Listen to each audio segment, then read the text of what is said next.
كان لا بد للقوات المسلحة اليمنية أن تقوم بواجبها بالتوكل على الله وانتصارا للمظلومية التاريخية للشعب الفلسطيني العزيز، وعليه وبعون الله تعالى قامت قواتنا المسلحة. Yaman secara resmi menyatakan perang dengan Israel. Pasukan Houthi pun mengawali perang tersebut dengan melancarkan serangan dalam jumlah besar. Yaman meluncurkan rudal balistik dan drone secara besar-besaran ke Israel.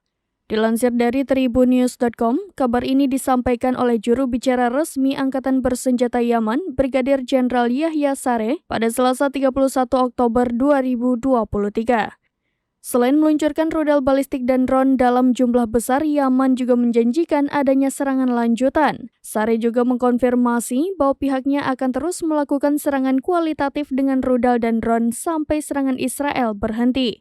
Sebelumnya, diplomat top Iran Hossein Amir Abdullahian mengatakan wajar jika kelompok membela Hamas akan menyerang Israel.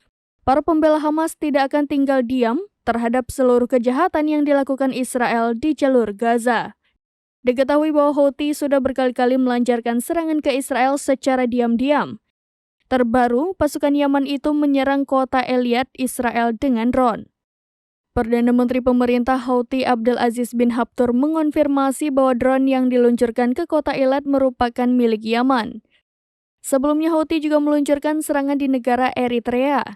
Serangan ini menghantam pos militer Israel di Kepulauan Dahlak di Eritrea. Serangan itu secara khusus menargetkan puncak gunung yang menjadi lokasi pos pengawasan Israel untuk memantau Laut Merah yang menghadap ke Yaman. كان لا بد للقوات المسلحة اليمنية أن تقوم بواجبها بالتوكل على الله وانتصارا للمظلومية التاريخية للشعب الفلسطيني العزيز، وعليه وبعون الله تعالى قامت قواتنا المسلحة بإطلاق دفعة كبيرة من الصواريخ البالستية والمجنحة وعدد كبير من الطائرات المسيرة على أهداف مختلفة للعدو الإسرائيلي في الأراضي المحتلة. Download Tribun X sekarang, menghadirkan lokal menjadi Indonesia.